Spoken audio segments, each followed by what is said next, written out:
అటువంటి నాయకుల మాజీ ప్రధానమంత్రుల చనిపోయిన నాయకుల పేర్లు కనీస మాట మాత్రమైనా ప్రస్తావన చేయకుండా, కాంగ్రెస్ పార్టీ గురించి మాట ప్రస్తావన చేయకుండా ఎంతసేపు ఉన్నా కానీ ఆమె స్వలాభం కోసం, ఆమె ఉనికి కోసం, ఆమె గొప్పతనం చాటుకోవడం కోసము రాజశేఖర రెడ్డి గారి పేరు మాత్రమే ఎత్తడం అనేది చాలా శోచనీయమైన విషయం.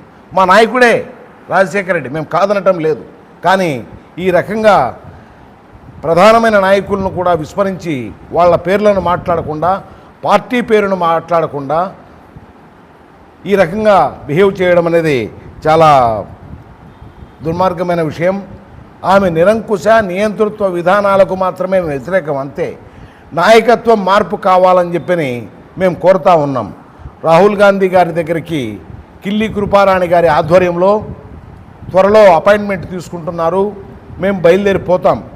ఈ రాష్ట్ర పరిస్థితి, ఇక్కడ వస్తున్న నష్టం గురించి, భవిష్యత్తులో ఇంకా అభివృద్ధి అవుతాదనుకునే పరిస్థితిలో ఈ రకమైన పూర్తిగా తుడిచిపెట్టుకొని పోయే దిశగా ఉన్న పరిస్థితిని రాహుల్ గాంధీ గారికి వివరిస్తాము.